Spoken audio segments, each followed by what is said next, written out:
We're Guardians. And Guardians don't flee. They fight. What's up, YouTube? So today we are going to be taking a very detailed look at the Xbox One Elite controller.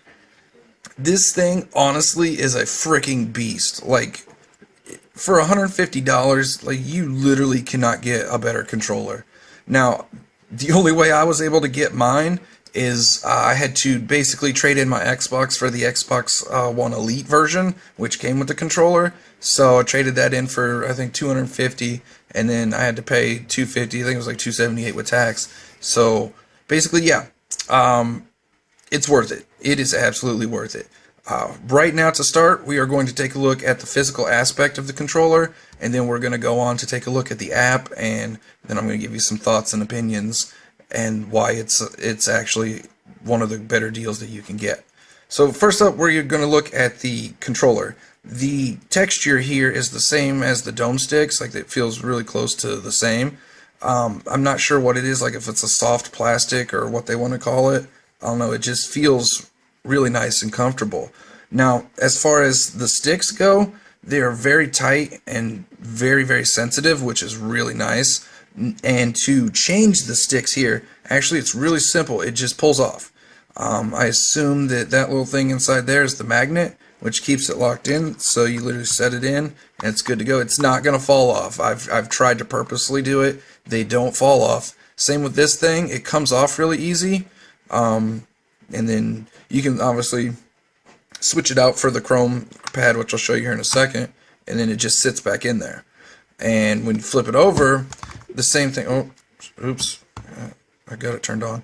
The same thing here. If you see those little green switches, those are the trigger stops. So right now I've got my stops pulled in, so I'll back it out here.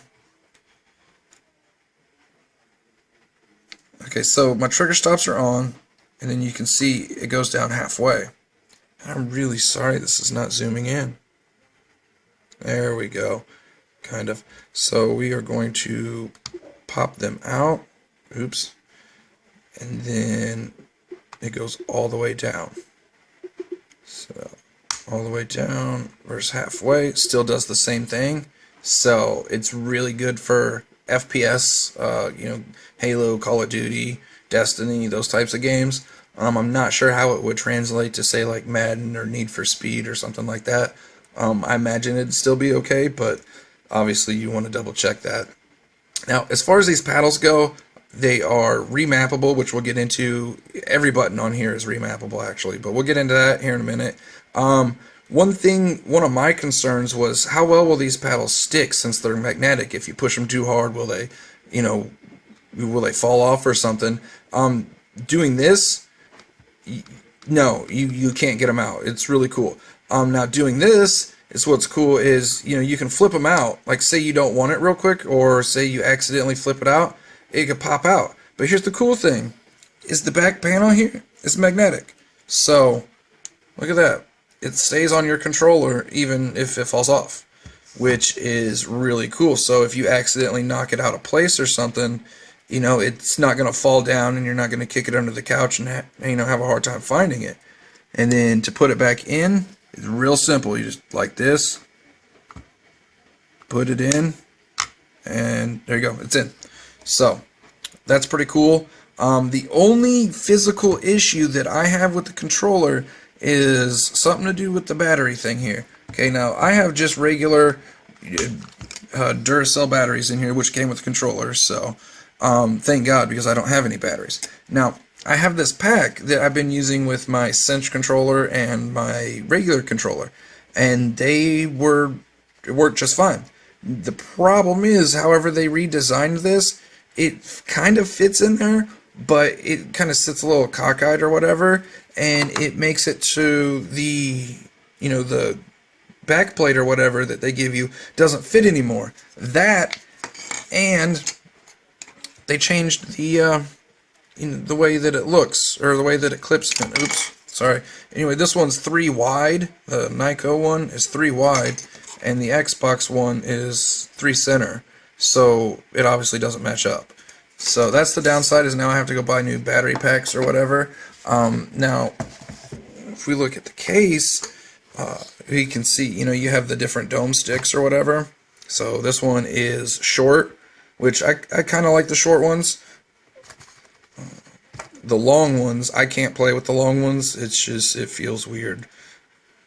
And then obviously we have the, the other piece or whatever, the D-pad. So, and it's all in this nice little thing. You can put your paddles in here if you don't want to use them or whatever. And then I have my Control Freak sitting up there because I haven't used them since. I haven't really needed to. So let me put this back piece back on here.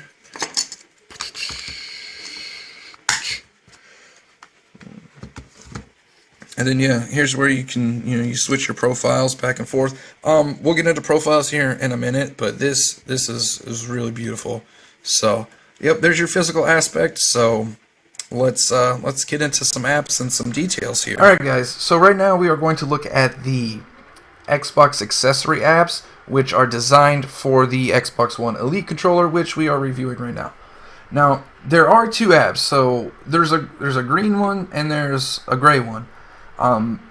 They basically do the same thing. I'm not sure what the difference is. The gray one is supposed to have a little bit more features.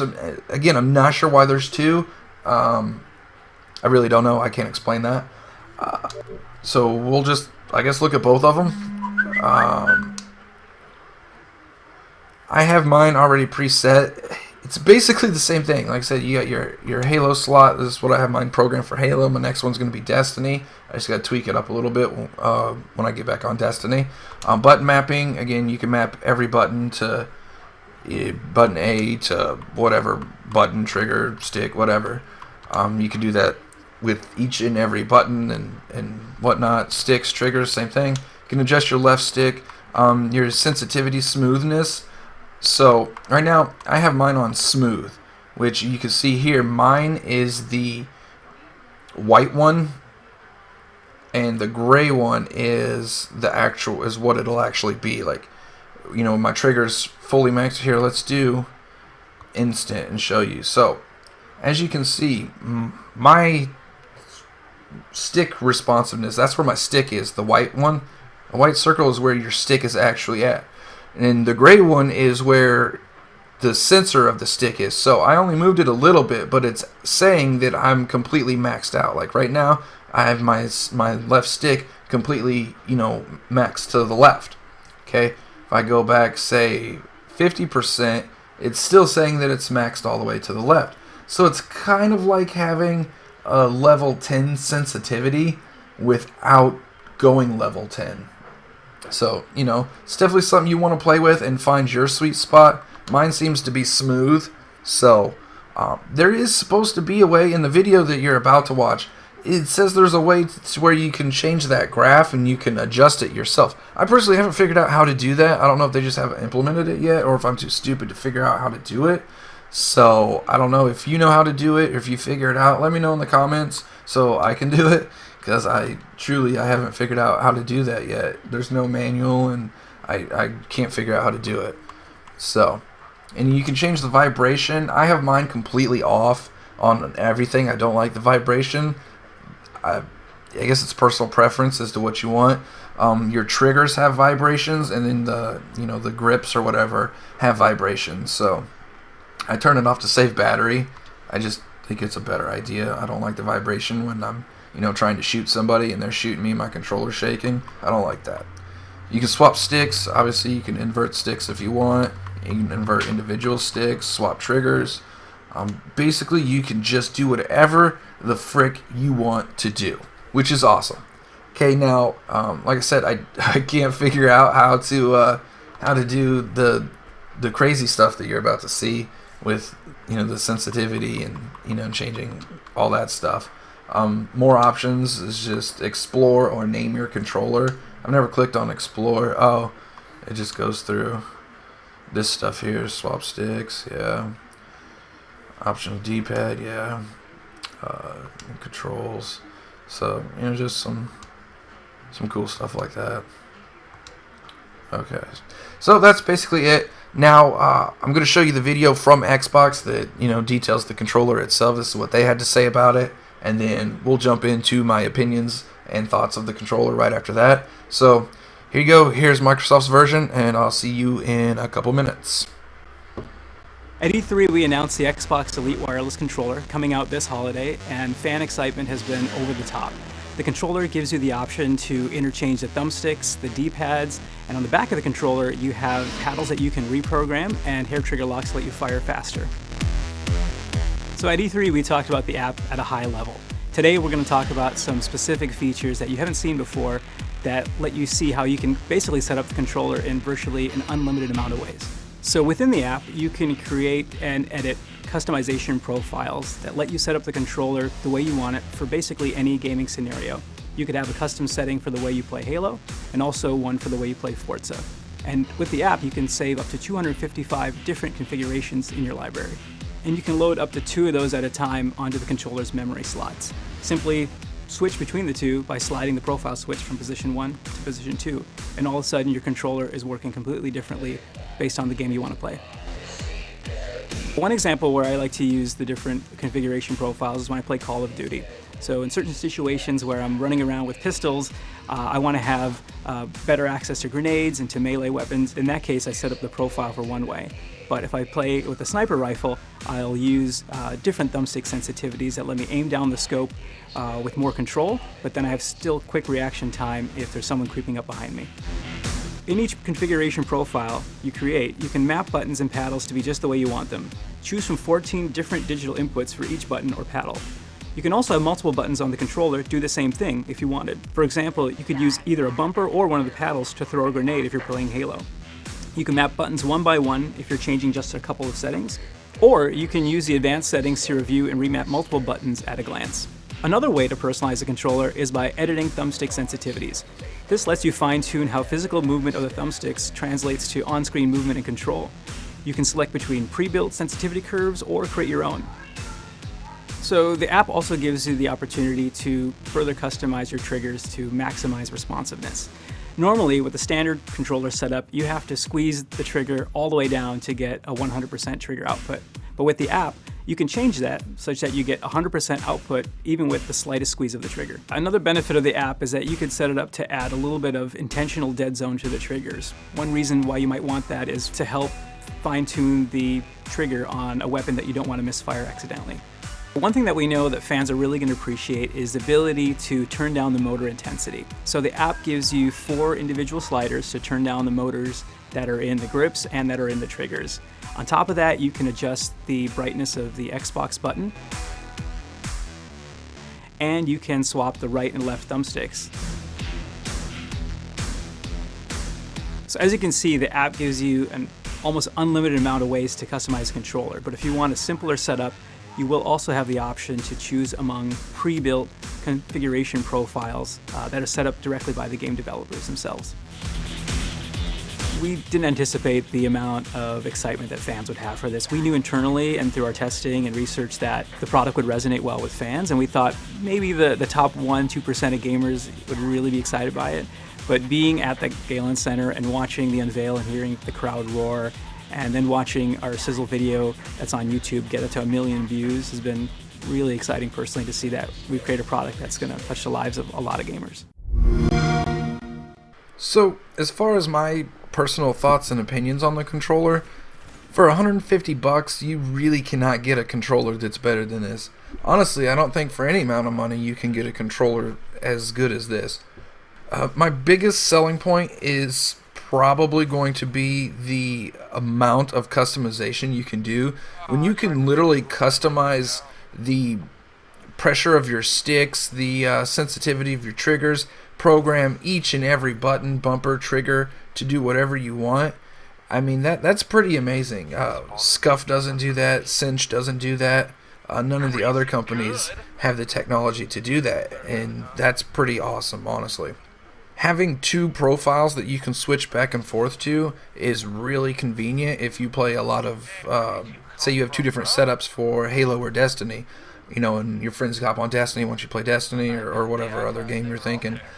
You can easily switch back and forth from, say, like a racing game to a shooter back and forth, or like what was mentioned earlier in the Microsoft video, where you can switch, you can have like an SMG loadout, and then you can switch over. If you pick up a sniper rifle, you can have a sniper rifle loadout where your sensitivities are lower, or however you prefer to have your sniper. I mean, literally, I think what they say, you can have 255 customizable loadouts, but you can only equip 2 at a time.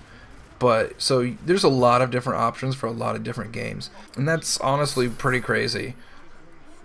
The only, I guess, I don't even call it a downside, that, I mean, you obviously can't get it in other colors like you could custom controllers, but I don't even really care about that. The quality of it is just so awesome. The trigger stops, the paddles, the way that they're magnetic or whatever. I think, you know, they did a really good job on this controller, and you are guaranteed to not find another controller that, you know, can do the things that this one does, especially at that price. I know, you know, scuffs, if you were to get a scuff, you know, as best as you could with this, with like button remapping or whatever, you're looking easy $200. So, I mean, you can save yourself $50 at least. I mean, the only other downside I could possibly see, and I wouldn't even call it a downside, it's just a learning curve of learning how to use the paddles. You know, I'm used to 2 paddles from both my scuff and my cinch. So getting used to the 4 paddles has been kind of tricky, but I mean, other than that, you know, you're gonna have your learning curve, obviously, if you've never used triggers, you know. So minus the learning curve, minus the battery pack issue that I talked about earlier, where you can't use that other one. It's a solid controller. It is well worth $150 easy. So definitely, if you get a chance to get one of these, I highly recommend it. They're pretty freaking awesome. The way the app works on the Xbox is awesome. So, I mean, all around it's pretty amazing. So, anyways, I hope you guys enjoyed the video. I hope you guys learned something. And if you have any more questions about the controller or the app, let me know.